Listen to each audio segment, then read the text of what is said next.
దేవుని వాక్యం చదువుకుందాం పిల్లలు. యథావతంగా 91వ వాక్యం చదువుకుందాం. మహోన్నతుని చాటున నివసించువాడే సర్వశక్తి నీడను విశ్రమించువాడు. మహోన్నతుని చాటున నివసించువాడే సర్వశక్తి నీడను విశ్రమించువాడు. ఆయనే నాకు ఆశ్రయము, నా కోట, నేను నమ్ముకున్న నా దేవుడని నేను యెహోవాని గురించి చెప్పుచున్నాను. ఆయనే నాకు ఆశ్రయము, నా కోట, నేను నమ్ముకున్న నా దేవుడని నేను యెహోవాని గురించి చెప్పుచున్నాను. వేటకాని ఊరిలో నుండి ఆయన నిన్ను విడిపించును, నాశనకరమైన తెగులు రాకుండా నిన్ను రక్షించును. వేటకాని ఊరిలో నుండి ఆయన నిన్ను విడిపించును, నాశనకరమైన తెగులు రాకుండా ఆయన నిన్ను రక్షించును. ఆయన తన రెక్కలతో నిన్ను కప్పును, ఆయన రెక్కల క్రింద నీకు ఆశ్రయం కలుగును. ఆయన సత్యము కేడమును డాలునై ఉన్నది. ఆయన తన రెక్కలతో నిన్ను కప్పును, ఆయన రెక్కల కింద నీకు ఆశ్రయం కలుగును. ఆయన సత్యము కేడమును డాలునై ఉన్నది. రాత్రి వేళ కలుగు భయమునకైనను, పగటి వేళ ఎగురు బాణమునకైనను, రాత్రి వేళ కలుగు భయమునకైనను, పగటి వేళ ఎగురు బాణమునకైనను, చీకటిలో సంచరించి తెగులునకైనను, మధ్యాహ్నం మందు పాడు చేయ రోగమునకైనను నీవు భయపడుకుందువు. చీకటిలో సంచరించి తెగులుకైనను, మధ్యాహ్నం ముందు పాడుచే రోగమునకైనను నీవు భయపడకుందు. నీ ప్రక్కన 1000 మంది పడినను, నీ కుడి పక్కన 10,000 మంది కూలినను అపాయం నీ ఎదుకు రాదు. నీ ప్రక్కన 1000 మంది పడినను, నీ కుడి ప్రక్కన 10,000 మంది కూలినను అపాయం నీ ఎదుకు రాదు. నీవు కన్నులారా చూచుచుండగా భక్తిహీనులకు ప్రతిఫలం కలుగును. నీవు కనులారా చూచుండగా భక్తిహీనులకు ప్రతిఫలం కలుగును. యెహోవా నీవే నా ఆశ్రయము అని నీవు మహోన్నతుడైన దేవుని నీకు నివాస స్థలంగా చేసుకుని ఉన్నావు. యెహోవా నీవే నా ఆశ్రయము అని నీవు మహోన్నతుడైన దేవుని నీకు నివాస స్థలముగా చేసుకుని ఉన్నావు. నీకు అపాయమేమీ రాదు, ఏ తెగులును నీ గుడారము సమీపించదు. నీకు అపాయమేమీ రాదు, ఏ తెగులును నీ గుడారమును సమీపించదు. నీ మార్గములన్నిటిలో నిన్ను కాపాడుటకు ఆయన నిన్ను గూర్చి తన దూతలకు ఆజ్ఞాపించును. నీ మార్గములన్నింటిలో నిన్ను కాపాడుటకు ఆయన నిన్ను గూర్చి తమ దూతలకు ఆజ్ఞాపించు. నీ పాదములకు రాయి తగలకుండా వారు నిన్ను తమ చేతుల మీద ఎత్తి పట్టుకుందరు. నీ పాదములకు రాయి తగలకుండా వారిని తమ చేతుల మీద ఎత్తి పట్టుకుందరు. నీవు సింహములను నాగుపాములను త్రొక్కెదవు, కొదమ సింహములను భుజంగములను అనగద్రొక్కెదవు. నీవు సింహములను నాగుపాములను త్రొక్కెదవు, కొదమ సింహములను భుజంగములను అనగద్రొక్కెదవు. అతడు నన్ను ప్రేమించుచున్నాడు కనుక నేను అతని తప్పించదను, అతడు నా నామం ఎరిగిన వాడు కనుక నేను అతని గణపరచదను. అతడు నన్ను ప్రేమించుచున్నాడు కనుక నేను అతను తప్పించేదను, అతడు నా నామం ఎరిగినవాడు కనుక నేను అతని గణపరచెదను. అతడు నాకు మొరపెట్టగా నేను అతనికి ఉత్తరం ఇచ్చదను, శ్రమలో నేను అతనికి తోడై ఉండేదను, అతను విడిపించి అతని గొప్ప చేసేదను. అతడు నాకు మొర్రపెట్టగా నేను అతనికి ఉత్తరం ఇచ్చేదను, శ్రమలో నేను అతనికి తోడై ఉండేదను, అతని విడిపించి అతని గొప్ప చేసేదను. దీర్ఘాయువు చేత అతనిని తృప్తిపరచదను, నా రక్షణ అతనికి చూపించదను. దీర్ఘాయువు చేత అతని తృప్తిపరచేదను, నా రక్షణ అతనికి చూపించేదను. ఆమేన్. దేవుని వాక్యం విన్న పిల్లరా, దైవజనులు ప్రదాసంకులు గారు వచ్చి మనకు దేవుని వాక్యం అందిస్తారు. ప్రియమైన వారలారా, ఈ ఉదయకాలం 119వ కీర్తన 153, 154 వచనాలు మనం జ్ఞాపకం చేసుకుంటూ ఉన్నాం. అందులో 3 పదాలు విడిపింపుము, విమోచింపుము, బ్రతికింపుము. ఈ 3 మాటలు మనం జ్ఞాపకం చేసుకుంటూ ఉన్నాం. విడిపింపుము, విమోచింపుము, బ్రతికింపుము. 119వ కీర్తనలో ఇబ్రూ భాషలోని 20వ అక్షరం రేష్ అనేటటువంటి ఆ అక్షరం క్రింద ఇవ్వబడినటువంటి భాగంలో నుండి 2 వచనాలు శ్రమ నుండి విడిపించమని, వ్యాజ్యము నుండి విమోచించమని, దేవుని మాటను బట్టి బ్రతికింపుమని కీర్తనకారుడు చేసినటువంటి ప్రార్థన. నిశ్చయంగా దైవజనుడు దావీదే ఈ కీర్తన వ్రాసి ఉంటాడు అని అనుకోవటానికి ఎక్కువ మనకు ఆధారం ఉన్నది. 4 వెర్షన్స్లో మనము ఈ భాగాన్ని పరిశీలన చేస్తే deliver, redeem, preserve my life అనేటటువంటి పదాలు, అఫ్లిక్షన్, సఫరింగ్, ఈ పదాలన్నీ ఇంగ్లీష్ ట్రాన్స్లేషన్స్లో వాడబడినాయి. మనము శ్రమలో నుండి వెళ్ళేటటువంటి ఈ కాలంలో ప్రియమైనటువంటి వారలారా, మనం కూడా కీర్తనకారునితో కూడా కలిసి ఈ ప్రార్థన చేయవచ్చు. దేవా, నేను నీ ధర్మశాస్త్రమును మరచువాడను కాను, నా శ్రమను విచారించి నన్ను విడిపింపుము. విడిపింపుము, డెలివర్ మీ. శ్రమలో నుండి దేవా విడుదల దయచే. శ్రమ నన్ను బంధించింది, శ్రమ నాకు ఇబ్బంది కలిగిస్తూ ఉన్నది, శ్రమలో నేను కురింగిపోయి ఉన్నాను, శ్రమలో నేనెంతో చితికిపోయి ఉన్నాను. దేవా కనికరించండి. ఈ దినం లైవ్ చాట్లోకి వచ్చినటువంటి దేవుని బిడ్డలందరిని బట్టి, వారి కుటుంబాలను బట్టి దేవునికి వందనాలు చెల్లిస్తూ ఉన్నాం. లైవ్ చాట్లోకి వచ్చిన వారందరిని బట్టి, అలాగే లైవ్ చాట్లోకి రాకున్నా వ్యూ చేస్తూ ఉన్నటువంటి వారి కొరకు దేవునికి ఎంతో స్తుతి చెల్లిస్తూ ఉన్నాం. ఈ శ్రమ ఒక దేహం యొక్క అనారోగ్యానికే పరిమితం కాలేదు. మనం ఈ శ్రమ తరువాత ఆరోగ్య సమస్యలకు కూడా దారితీయటమే కాకుండా ఆర్థిక సమస్యలకు కూడా దారితీస్తూ వచ్చింది. పరిమితమైనటువంటి ఆదాయము లేక ఆదాయం లేకపోవటం, వ్యాపారం తగ్గిపోవటం, ఎన్నో సమస్యలు. అంతేకాదు, అనేక మంది యొక్క బ్రెయిన్ చాలా స్ట్రెస్కు గురవుతూ వచ్చింది. మిమ్మల్ని మీరు స్టడీ చేసుకున్నారో లేదో, మనము సెల్లో లేక టీవీలో లోకాన్ని చూస్తూ మీడియాతో కనెక్ట్ అయ్యి ప్రపంచంలో మన చుట్టూ ఏం జరుగుతూ ఉన్నది అని చూస్తూ వచ్చాం. మనుష్యులతో మనకున్న సంబంధం కంటే మీడియాతో మనకున్న సంబంధమే ఎక్కువ గంటలు అని మనం ఒప్పుకొనక తప్పదు. దాని యొక్క ప్రభావం నీ బ్రెయిన్ పైన ఉంటూ ఉన్నది. నీవు ఆలోచించేవా? కంటిన్యూస్గా ఎక్కువసేపు ఈ మీడియా పైన కాన్సన్ట్రేట్ చేస్తే సహా ఆరోగ్య సమస్యలు ఉత్పన్నమవుతూ ఉంటాయి. అంతేకాదు, ఫ్యామిలీస్ రన్ చేసేటటువంటి కుటుంబ యజమానుడు కానీ యజమానురాలు కానీ చాలా హార్డ్ టైమ్స్లో నుండి వెళుతూ ఉన్నారు అని ఒప్పుకోవాలి. నేను మీడియాలో ఒక వార్త చదివి నవ్వుకున్నాను. ఏదో కంపెనీ సీఈఓకి ఒక గృహిణి పెట్టిందంట, అయ్యా మీరు వర్క్ ఫ్రమ్ హోమ్ చేయిస్తున్నాడు, నా భర్త 10 సార్లు టీ తెమ్మంటున్నాడు, నేను చచ్చిపోతా ఉన్నాను తయారు చేసి ఇవ్వలేక. గంటలు కూర్చుని పాపం సాఫ్ట్వేర్లో ఉన్న వాళ్ళు కష్టపడి పనిచేస్తూ ఉంటే లేట్ అవర్స్లో ఇంటికి వచ్చి ఎక్కువ జీతం సంపాదిస్తూ కుటుంబాన్ని బలపరుస్తూ ఉంటే అప్పుడేమో హ్యాపీగా ఉంది. 10 సార్లు టీ పెట్టి ఇవ్వాల్సి వచ్చినందుకే లేక 10 సార్లు టీ ఇవ్వాల్సి వచ్చినందుకే ఈ సిస్టర్కి అంత కష్టమైందని అనిపించింది. కొన్నిసార్లు టీ ఇచ్చి ఉండొచ్చు, కొన్నిసార్లు కాఫీ ఇచ్చి ఉండొచ్చు, కొన్నిసార్లు ఫ్రూట్ జ్యూస్ ఇచ్చి ఉండొచ్చు, కొన్నిసార్లు సూప్ ఇచ్చి ఉండొచ్చు, కొన్నిసార్లు ఇంకేదైనా ఎనర్జీ డ్రింక్ ఇచ్చి ఉండొచ్చు. ఎందుకు చేయలేకపోయారు? చూడండి, వేరుగా తలంచకండి స్త్రీలు.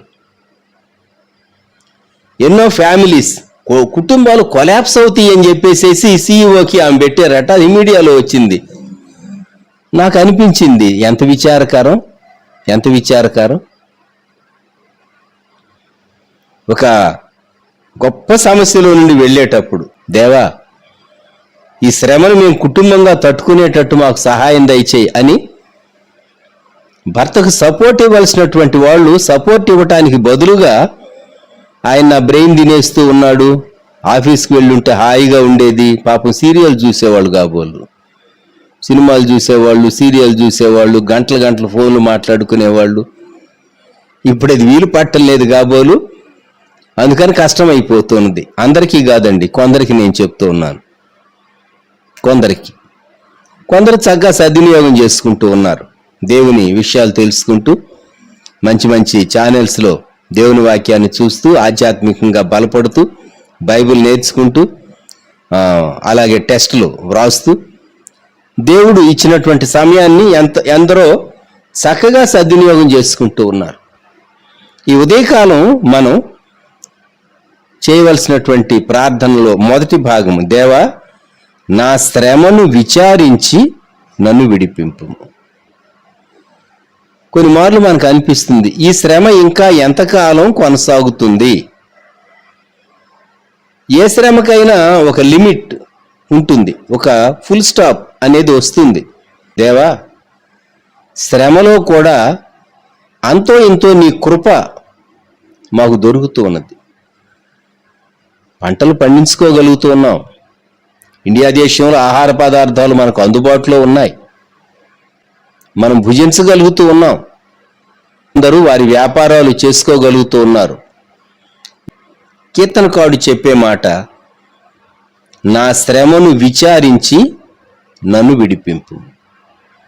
దేవా నన్ను విడిపించు. ఈ ఉదయకాలం మన హృదయంలో నుండి ఈ ఆక్రందన దేవుని సన్నిధిలోనికి వెళ్ళనిమ్మని మనం కోరుకోవాలి. 154వ వచనం 119వ కీర్తనలో, నా పక్షమున వ్యాజ్యమాడి నన్ను విమోచింపుము అన్నాడు. రిడీమ్ మీ. విడిపించటం వేరు, విమోచించటం వేరా? ఇక్కడ తేడా ఏంటంటే, నా పక్షమున వ్యాజ్యమాడి, plead and deliver me, defend and redeem me, argue and take my side, plead my cause and redeem అనేటటువంటి పదాలు డిఫరెంట్ వర్షన్స్లో వాడబండి. ఇది కోర్టు పరిభాష. కోర్టు పరిభాష. దేవుడు న్యాయాధిపతిగా ఉన్నాడు, తండ్రి న్యాయాధిపతిగా ఉన్నాడు. మరి తండ్రి న్యాయాధిపతిగా ఉంటే లాయర్ ఎవరు? రక్షించబడినటువంటి విశ్వాసి అయిన నీ పక్షంగా యేసుక్రీస్తు ప్రభువే లాయర్గా ఉన్నాడు. యోహాను తాను వ్రాసినటువంటి మొట్టమొదటి పత్రికలో 2వ అధ్యాయం ఈ మాట జ్ఞాపకం చేశాడు. 1 యోహాను 2:1 నుండి, నా చిన్నపిల్లలారా, మీరు పాపము చేయకుండుటకై ఈ సంగతులను మీకు వ్రాయిచున్నాను. ఎవడైనను పాపము చేసిన ఎడల నీతిమంతుడైన యేసుక్రీస్తు అను ఉత్తరవాది తండ్రి యొద్ద మనకు ఉన్నాడు. ఇక్కడ యేసు ప్రభువే మన పక్షంగా వాదించేటటువంటి న్యాయవాది. ప్రభువును బట్టి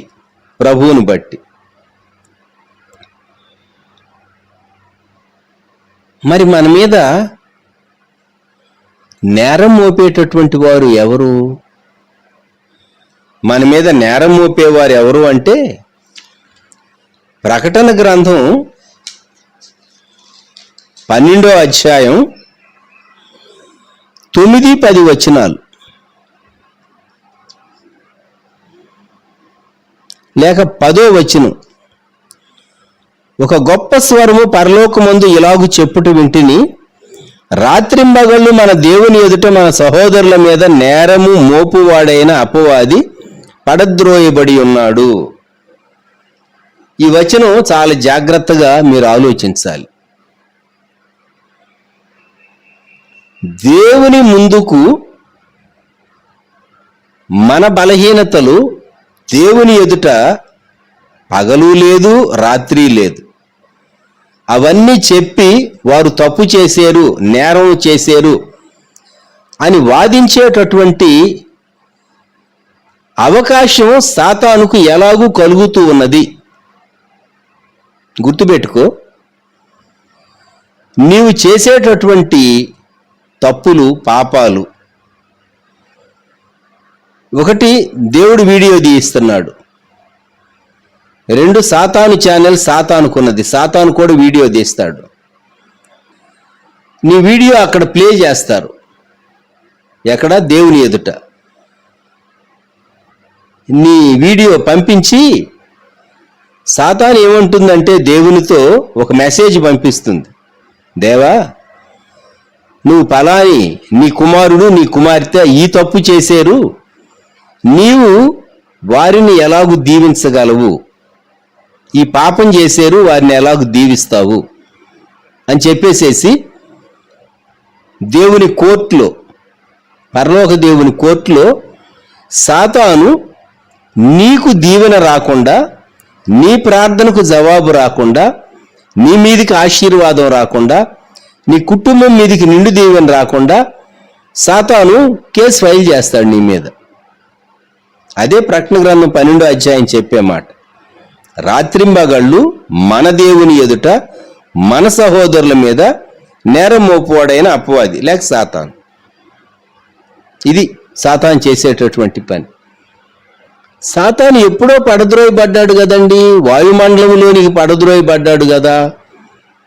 అప్పుడెప్పుడో యోబు కాలంలో సాతాను దూతలతో కూడా కలిసి తిరిగి భూలోకమంతటా దూతలతో కూడా కలిసి దేవుని సన్నిధానానికి వెళ్ళాడని వ్రాయబడింది. కానీ ఇప్పుడు కూడా దేవుని సన్నిధానంలో నేను చేసేటటువంటి తప్పులు, నా పేరెత్తి నేను చేసిన తప్పును ఎత్తి దేవునికి ఎదుట మాట్లాడి నా మీద నేరం ఆరోపించేటటువంటి సాతాను ఆ పాసిబిలిటీ, అవకాశం ఉన్నదా అంటే ఈ వాక్యాన్ని బట్టి ఉన్నది.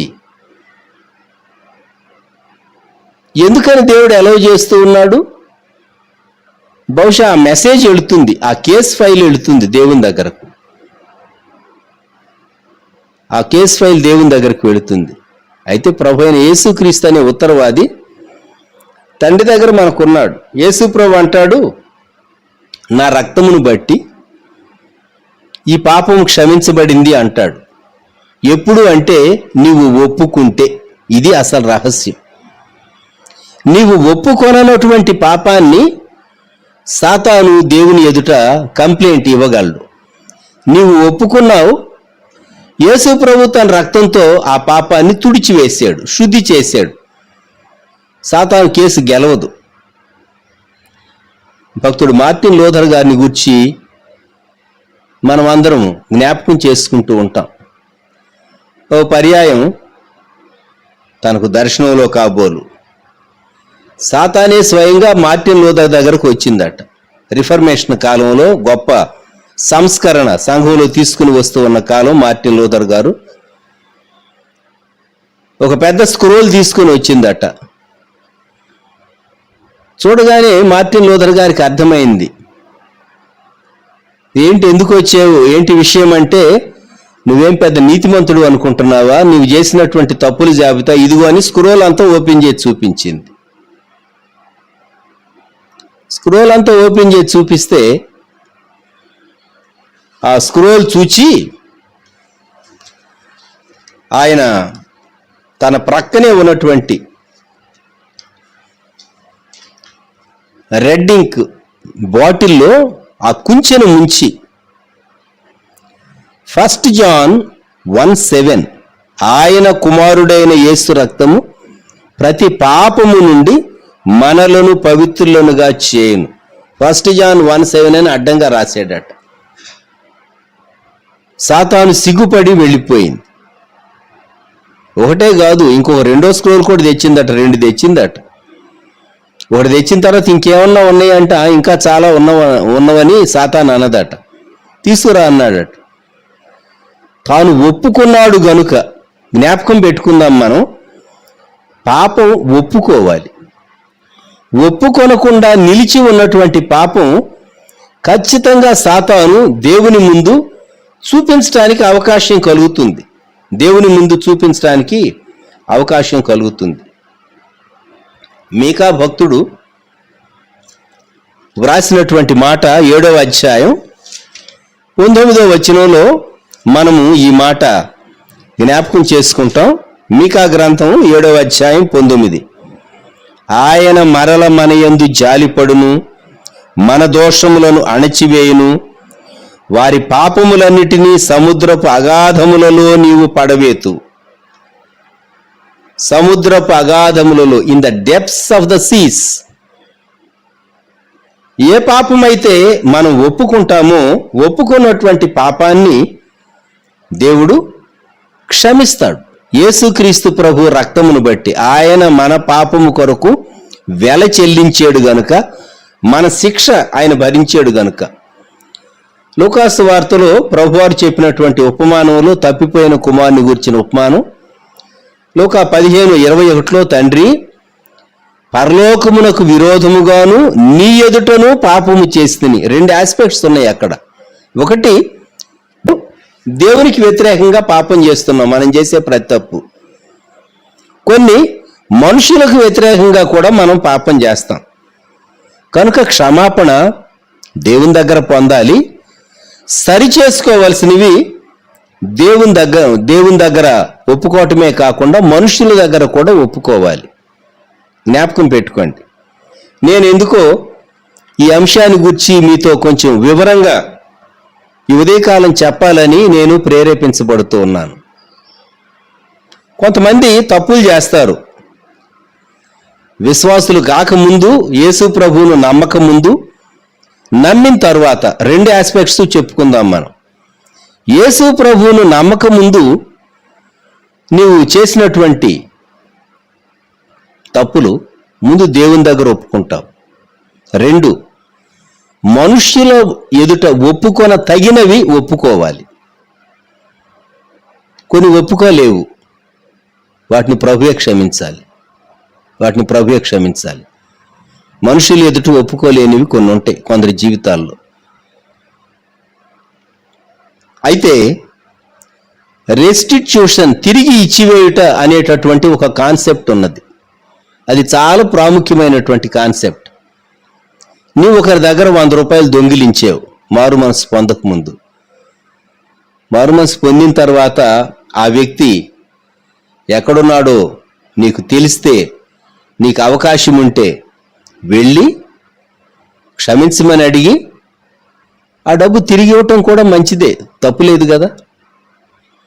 నేను కాలేజ్ చదివే రోజుల్లో నేను, మా అన్నగారు 1968వ సంవత్సరం ఆ ప్రాంతం, లేమెన్స్ ఇవాంజలికల్ ఫెలోషిప్ వారి పరిచర్య గుంటూరులో ఆ దినాల్లో అప్పుడప్పుడే ప్రారంభమవుతున్నది. సూరయ్య గారని ఒక సేవకుడు ఉండేవారు. వారి గృహంలో జరిగేది మీటింగ్. అప్పటికి సొంత స్థలం కానీ లేక మెడికల్ క్లబ్లో మీటింగ్ కానీ ఉండేది కాదు. అది LEF యొక్క సేవా ప్రారంభ సంవత్సరాల్లో. మా గ్రామంలో కూడాను నేను హై స్కూల్లో చదివే కాలం నాటికే LEF బ్రాంచ్ పెట్టారు. వారు లోతైన పశ్చాత్తాపాన్ని గురించి చాలా చక్కగా చెప్పేవారు. మా అన్నగారు LEFలో మారు మనసు పొందారు. బొల్లేది జాన్ గారని ఒక గొప్ప దైవజనుడు. వాక్య పరిచర్య చేసినప్పుడు తాను ప్రభువుని అంగీకరించాడు. మా గ్రామంలో జరిగిన మీటింగ్స్లో వారు లోతైన పశ్చాత్తాపాన్ని గురించి చాలా స్పష్టంగా లేమెన్స్ ఇవాంజలికల్ ఫెలోషిప్ వారు ఖచ్చితంగా బోధ చేస్తారు. కొంతమంది సాక్ష్యాలు మీరు వింటే, మారు మనసు పొందినటువంటి వారు టికెట్ లేకుండా రైల్లో ప్రయాణం చేసింది గుర్తు చేసుకుని మారు మనసు పొందిన తరువాత రైల్వే బోర్డుకు ఆ మనీ ఎంఓ చేసినటువంటి సాక్ష్యాలు మీరు చదివి ఉండవచ్చు. సరే, మారు మనసు పొందక ముందు సంగతి అది. మరి పొందిన తర్వాత కూడా మనం తప్పులు చేస్తూ ఉంటాం. కొన్ని మారు మనసు పొందిన తర్వాత చేసే తప్పుల విషయంలో కూడా మరి నీవు ఎవరికి వ్యతిరేకంగా చేసేవో వారి దగ్గర ఒప్పుకో, ఎవరి ఎదుట చెప్పేవో వారి దగ్గర ఒప్పుకో అని భక్తుడు పాట వ్రాశాడు. దైవజనుడు ముంగుమూరి దేవదాసయ్య గారు ఏకాంత స్థలము కోరుము దేవుని ప్రార్థింప ఏకాంత స్థలము చేరుము అనే పాటలో ఈ వచనం ఏమని వ్రాశాడంటే, ఎవరి మీద చెప్పినావో వారి ఎదుట ఒప్పుకొనుము, ఎవరి ఎదుట చెప్పినావో వారి ఎదుట ఒప్పుకొనుము. ఎవరికి వ్యతిరేకంగా తప్పు చేసేవో ముందు వాళ్ళ క్షమాపణ అడుగు.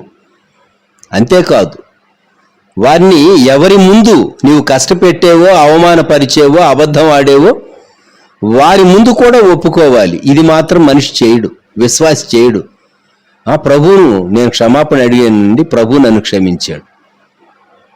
That's not right confession. సరైనటువంటి పశ్చాత్తాపము, సరైనటువంటి ఒప్పుకోలు. నేను పరలోకమునకు విరోధముగాను నీ ఎదుటను పాపము చేసి తిని. సాతాను ఎందుకు ఆర్గ్యూ చేస్తుంది? నీలో లోపమున్నది గనుక. నా పక్షమున వ్యాజ్యమాడి నన్ను విడిపించుము అని కీర్తనకారుడు అన్నాడు. దేవుడు నీ పక్షమున వ్యాజ్యమాడాలంటే ముద్దాయివైనటువంటి నీ పక్షంగా అక్కడ క్లియర్గా నీవు చేయవలసిన స్టెప్స్ అన్నీ చేసేవా లేదా? యేసుక్రీస్తు ప్రభు రక్తము ప్రతి పాపం నుండి కడిగి శుద్ధి చేస్తుంది, నిజమే. అయితే నీవు ఒప్పుకున్నావా? దేవుని దగ్గర ఒప్పుకున్నానండి, మనుషుల దగ్గర ఒప్పుకోవాలంటే నాకు చాలా ఫీల్ అవుతున్నావా? మరి చేసేటప్పుడు ఎలా చేసావు, అనేటప్పుడు ఎలాగన్నావు? అందుకే దేవదాసాయి గారు రాసినటువంటి హృదయ శుద్ధి కీర్తన అని ఉంటుంది ఆ కీర్తనకు పేరు. దైవజనుడు ముంగుమూరు దేవదాసాయి గారు 100 కంటే ఎక్కువ కీర్తనలు రాశాడు. ఈ హృదయ శుద్ధి కీర్తన ఏకాంత స్థలము కోరుము అనేటటువంటి పాట చాలా వచనాలతో కూడినటువంటి పాట. చాలా స్పష్టంగా ఆ దైవజనుడు కన్ఫెషన్ గురించి ఈ వచనం రాశాడు. ఎవరి మీద ఎవరి యొద్ద చెప్పినావో వారి యొద్ద ఒప్పుకొను, ఎవరి ఎదుట చెప్పినావో వారి యొద్ద ఒప్పుకొను. వ్యక్తితోనూ ఏ వ్యక్తుల ఎదుట నీవు చేయతగని విశ్వాసిగా దేవుని బిడ్డగా నువ్వు చేయకూడని కార్యాలు చేసేవో అది చేస్తేనే నువ్వు కొన్ని విషయాల్లో దీవెని చూడగలవు. లేకుంటే ఖచ్చితంగా కొన్ని విషయాల్లో నీకు ఆశీర్వాదం రాకుండా సాతాను అడ్డు పెట్టేసేస్తాడు. అంతే, ఫినిష్డ్. దేవా, నీవు ఎలాగూ దీవిస్తావు ఈ వ్యక్తిని? నీ న్యాయానికి ఎలాగూ సరిపోతుంది? నీ న్యాయానికి ఎలాగూ సరిపోతుంది? దేవుని దగ్గర ఒప్పుకున్నాడు, మనుషుల దగ్గర ఒప్పుకున్నాడా? రెండో ఆస్పెక్ట్, పరలోకమునకు విరోధముగాను నీ ఎదుటను. ఈ అంశాన్ని జ్ఞాపకం ఉంచుకుందాం మనం. కీర్తనకారుడు అక్కడ వాడినటువంటి ఇంకొక మాట 154వ వచనంలో, నా పక్షమున వ్యాజ్యమాడి నన్ను విమోచింపుము, నీవిచ్చిన మాట చొప్పున నన్ను బ్రతికింపు. Preserve my life. దేవా, నా జీవము తగ్గిపోతూ ఉన్నటువంటి నా జీవం నీవు మరలా వృద్ధి చేయి. మనము ఆక్సిజన్ లెవెల్ చూసుకోవటం బహుశా 2020-2021లో ఈ కాలంలో జీవించిన వారు నేర్చుకున్నంతగా గత కాలాల్లో గత తరాల్లో ఎవరూ ఇంతగా నేర్చుకోలేదు అని నమ్ముతూ ఉన్నాం. దేవుని మాట జీవసహితమైనది. కీర్తనకారుడు అన్నాడు, దేవా, నీవిచ్చిన మాట చొప్పున 156వ వచనంలో అంటాడు, నీ న్యాయ విధులను బట్టి నన్ను బ్రతికింపుము అంటాడు. 159వ వచనంలో అంటాడు, నీ కృప చొప్పున నన్ను బ్రతికింపుము. దేవుని ఆజ్ఞలు, దేవుని కట్టడలు మనం పాటించేటప్పుడు విశ్వాసులంగా ఎదిగినటువంటి దేవుని బిడ్డలంగా మనము దేవుని మార్గంలో నడుచుట మనం నేర్చుకున్న తర్వాత ఖచ్చితంగా దేవుని వాక్యం మనల్ని ఎంతో బలపరుస్తుంది. దేవుని న్యాయ విధులు మనల్ని ఎంతో బలపరుస్తాయి. ఈ ప్రాతకాలంలో హిజ్కియాను గూర్చి నేను మీకు జ్ఞాపకం చేయాలని ఆశపడుతున్నాను. యెషయా గ్రంథం 38వ అధ్యాయంలో రాజు అయినటువంటి హిజ్కియా తాను మరణం పొందబోతూ ఉన్నాడని ప్రవక్త ద్వారా దేవుడు సందేశం పంపిన తర్వాత కన్నీటి ప్రార్థన చేసి తన ఆయుష్కాలం పెంచబడిందనేటటువంటి వాగ్దానం దేవుని దగ్గర నుండి పొందిన తర్వాత తాను రచించినటువంటి కీర్తన 10వ వచనం నుండి వ్రాయబడింది. 9వ వచనంలో ఏమని ఉన్నదంటే, యెషయా 38:9, యూదారాజు అయిన హిజ్కియా రోగి అయి ఆరోగ్యం పొందిన తర్వాత అతడు రచించినది. 10వ వచనం గమనించండి, నా దినముల మధ్యాహ్న కాలమందు నేను పాతాళ ద్వారమున పోవలసి వచ్చెను. ఈయన ఎన్ని సంవత్సరాలు బ్రతికాడు? ఎప్పుడు ఈ మాట వ్రాసాడు? ఈ కీర్తన వ్రాసినప్పుడు తన పరిస్థితి ఏమిటి అని రాజులు 2వ గ్రంథాన్ని మనం పరిశీలన చేస్తే 2వ గ్రంథం 18వ అధ్యాయం, రాజులు 2వ గ్రంథం 18వ అధ్యాయం 2వ వచనం, ఆ మొదటి వచనం చివర, అహాజు కుమారుడైన హిజ్కియా ఏలన ఆరంభించెను. అతడు ఏలన ఆరంభించినప్పుడు 25 ఏండ్ల వాడై యెరూషలేమునందు 29 సంవత్సరములు ఏలెను. కనుక మొత్తం 25 + 29 54 ఇయర్స్, 54 ఏళ్ళు బ్రతికాడు. 54 ఏళ్లలో 15 సంవత్సరాల ఆయుష్కాలం ఇచ్చాను అన్నాడు. కాబట్టి తనకు జబ్బు ఎప్పుడు వచ్చి ఉంటుంది? 38 ఏళ్ల వయసులో, సుమారుగా 40 సంవత్సరాల ముందు తనకు ఆ హెల్త్ ప్రాబ్లం వచ్చి ఉండాలి. అది మిడ్ లైఫ్ చెప్పాలంటే. అందుకే యెషయా 38:10 నా దినముల మధ్యాహ్న కాలమందు నేను పాతాళ ద్వారమున పోవలసి వచ్చాను అన్నాడు. మధ్యాహ్న కాలమందు, మిడ్ లైఫ్లో. ఈ ఉదయకాలం మనం ప్రార్థన చేద్దాం. ప్రియ ప్రభువా, నీవు మాకు అనుగ్రహించినటువంటి పరిపూర్ణమైనటువంటి ఆయుష్కాలము మేము భూమి మీద మీ కొరకు జీవించి మీ కొరకు చేయగలిగిందంతా చేయాలని నేను ఆశపడుతూ ఉన్నా అని ప్రభువుని అడుగుదాం. మనం కొన్ని మార్లు మన జీవం, మన ప్రాణం పైన దాడి జరుగుతుంది. సాతాను మనల్ని ఎలాగైనా సరే ఇబ్బంది పెట్టడానికి, కష్టాలు పాలు చేయటానికి ఎన్నో మార్లు కాలు జారుతూ ఉంటుంది. మనం పడబోతూ ఉంటాం. దేవుని దూతలే మనల్ని పడకుండా కాపాడేరా అని మనకు అర్థమైపోతూ ఉంటుంది. చాలా మార్లు సాతాను ట్రబుల్ చేస్తూ ఉంటుంది మనల్ని.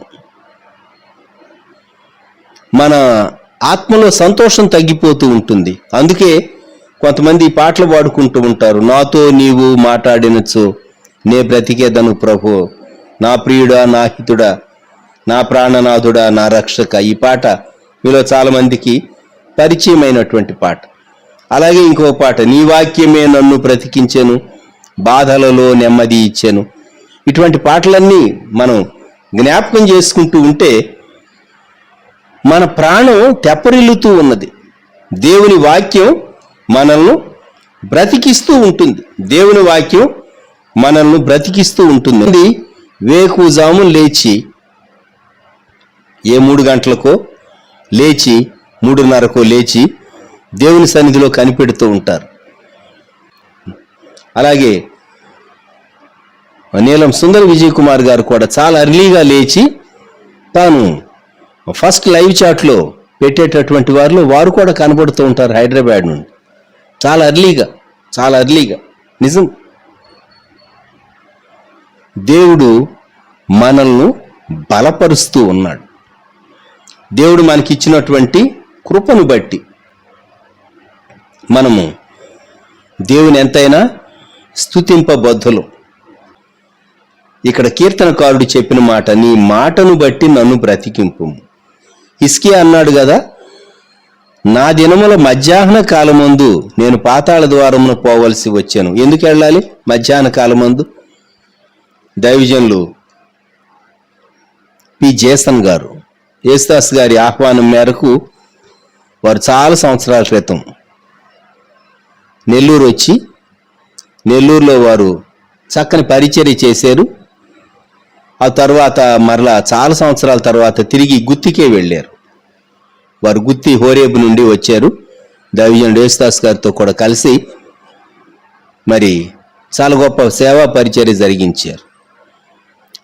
దైవజనుడు జేసన్ గారు ఏమనేవాళ్ళు అంటే, భూమి మీద దేవుడు నాకు ఇచ్చిన ఆయుష్కాలం సంపూర్ణంగా దేవుని కొరకు జీవించే వెళ్తాను, కానీ ఒక్క నిమిషం ముందు, నా సమయం కంటే ఒక్క నిమిషం ముందు నేను పరలోకానికి వెళ్ళను అనేవారు. వారు కూడా దేవుడిచ్చినటువంటి పరిపూర్ణమైనటువంటి ఆయుష్కాలం, చాలా వృద్ధులయ్యేటటువంటి వరకు దేవుడు వారికి ఆయుష్కాలం, ఆరోగ్యం ఇచ్చి వారిని బలపరిచి మహిమలోకి పిలుచుకున్నాడు. దైవజనులు పి జేసన్ గారిని, వారి పెద్ద కుమార్తె అల్లుడు. ఖమ్మంలో చేసే పరిచర్యను చాలా సంవత్సరాల క్రితం నేను దైవజనరాలు వెళ్ళి చూచాము. వారి పరిచర్యలో మేము పాలు పొందే కృపించాడు. అలాగే వారి ఒక అల్లుడు, ఒక కుమార్తె చంద్రహేన, వారి గుత్తిలో చేసే పరిచర్య నేను చూచాను. వారి యానివర్సరీలో కొన్ని సంవత్సరాల క్రితం నేను పాలు పొందాను. ఎందుకు చెప్తూ ఉన్నానంటే, జేసన్ గారు ఎప్పుడు ఈ మాట అనేవాడు, ఒక్క నిమిషం ముందు కూడా నేను దేవుడిచ్చిన సంపూర్ణ ఆయుష్కాలం భూమి మీద ఆయన కొరకు జీవించే వెళతాను, కానీ ఒక్క నిమిషం ముందుగా వెళ్ళను అనేవాడు ఆయన. పాలియాంగిచో గారిని దేవుడు మరి 85 సంవత్సరాల వయస్సు అనుగ్రహించి మహిమలోకి పిలుచుకున్నాడు. ఇక్కడ హిజ్కియా వేసినటువంటి ప్రశ్న ఏమనంటే యెషయా 38:18 పాతాళమున నీకు స్తుతి కలుగదు, మృతి నీకు కృతజ్ఞతాస్తుతి చెల్లింపదు, సమాధిలోనికి దిగువారిని సత్యమును ఆశ్రయించరు, సజీవులు సజీవులే కదా నిన్ను స్తుతించుదురు, ఈ దినమున నేను సజీవుడనై నిన్ను స్తుతించుచున్నాను. సజీవుడనై నిన్ను స్తుతించుచున్నాను. మనం అడుగుదాం దేవుణ్ణి, దేవా నీ మాటను బట్టి నాయన నన్ను బ్రతికించు. 1 విడిపించు, 2 విమోచించు, 3 బ్రతికించు. నన్ను బ్రతికించు. ప్రియప్రభా, నీవు నన్ను బ్రతికిస్తే నేను నీ కొరకైనటువంటి సాక్షిగా, నీవు అనుగ్రహించినటువంటి ఆయుష్ను బట్టి, ఆరోగ్యాన్ని బట్టి నేను నీ కొరకు సాక్షిగా జీవిస్తాను అని మనం ప్రభువుకు అప్పగించుకోవటానికి బద్ధులంగా ఉంటూ ఉన్నాం. 119వ కీర్తనలో హిబ్రూ భాషలో 20వ అక్షరం రేష్ అనేటటువంటి ఈ భాగం క్రింద వ్రాయబడినటువంటి మాటల్లో విడిపించుము, విమోచించుము అనే పదంతో పాటు బ్రతికించుము, బ్రతికించడానికి రీజన్స్ న్యాయ విధులను బట్టని 156లో అన్నాడు. కృప చొప్పున అని 159వ వచనంలో భక్తుడు దేవునికి మనవి చేశాడు. మనం కూడా మనవి చేద్దామా? విని మరి కామెంట్ ప్రైజ్ ద లార్డ్ అని పెట్టేటటువంటి వారందరిని బట్టి దేవునికి వందనాలు చెల్లిస్తూ ఉన్నాను. ప్రియమైనటువంటి వారలారా, ఈ సమయంలో మనం ప్రార్థన చేద్దాం. శ్రమ నుండి మమ్ములను విడిపించండి. నేను బలహీనుడనే, బలహీనురాలనే, పరిపూర్ణం కాము. సాతాను మా లోపాలన్నీ ఎత్తి నీ దగ్గర మాట్లాడుతున్నది. సాతానుకు అవకాశం లేకుండా మేము సరైన రీతిగా నీతో ఒప్పుకోవటానికి, మనుషులు ఎదుట సరిచేసుకోవటానికి నా పక్షమున వ్యాజ్యమాడి నన్ను విమోచింపుము అన్నాడు. ఈ 2వ మెట్టు. 3వ మెట్టు, నన్ను బ్రతికింపుము నీవిచ్చిన మాట చొప్పున. నిరాశ నన్ను ఆవరించినప్పుడు, శ్రమలు నన్ను ఆవరించినప్పుడు, నా జీవం తగ్గిపోయినప్పుడు, నా ప్రాణము కృంగిపోయినప్పుడు, దేవా దేవా నన్ను బ్రతికించు, నన్ను బ్రతికించు. ప్రార్థన చేసుకుందాం. ప్రేమగల మా తండ్రి, పరిశుద్ధ ప్రభువా, గొప్ప దేవా, మా రక్షక, మీకు వందనములు వందనములు వందనములు. మహోన్నతుడా, పరిశుద్ధుడా, సజీవుడా, మా తండ్రి మీకు స్తోత్రములు స్తుతులు చెల్లిస్తూ ఉన్నాం. ఈ ప్రాతకాల సమయం కీర్తనకారుడు దావీదుతో కూడా కలిసి మేము ఈ 3 మాటలు చెప్పటానికి మాకు సహాయం దయచేయండి. విడిపింపుమని, విమోచింపుమని, బ్రతికింపుమని మేము కూడా కీర్తనకారునితో కూడా కలిసి ఈ శ్రమలో నుండి, ఈ బాధల్లో నుండి, ఈ ఇబ్బందుల్లో నుండి, ఈ కష్టాల్లో నుండి, వీటన్నిటి నుండి మమ్మల్ని తప్పించమని వేడుకుంటూ ఉన్నాం. దేవా, మీ వాక్యము ద్వారా మమ్ములను బ్రతికించండి. మీ కృప చొప్పున మమ్ములను బ్రతికించండి. మీ వాగ్దానమును బట్టి మమ్ములను నిలువబెట్టండి. సాతాను మా మీద ఎన్నో మార్లు నేరారోపణ చేసేటటువంటి పరిస్థితులలో దేవా, మమ్ములను మీరే దయతో జ్ఞాపకం చేసుకుని మీ కృప మా పక్షంగా కనుబరుచుమని ప్రార్థన చేస్తున్నాం, స్తుతిస్తూ ఉన్నాం. మమ్ములను, మా కుటుంబాలను మీకు అప్పగించుకుంటూ ఉన్నాం. మీ సన్నిధి తోడుగా ఉంచి బలపరిచి ముందుకు నడిపించమని యేసుక్రీస్తు ప్రభు వారి శ్రేష్టమైన నామములో ప్రార్థించి స్తుతించి వేడుచూ ఉన్నాము తండ్రి. ఆమెన్. మన ప్రభు అయిన యేసుక్రీస్తు వారి కృప, దేవుని ప్రేమ, పరిశుద్ధాత్ముని అన్యోన్య సహవాసం సదాకాలం సంఘమునకు తోడై ఉండునుగాక. ఆమెన్.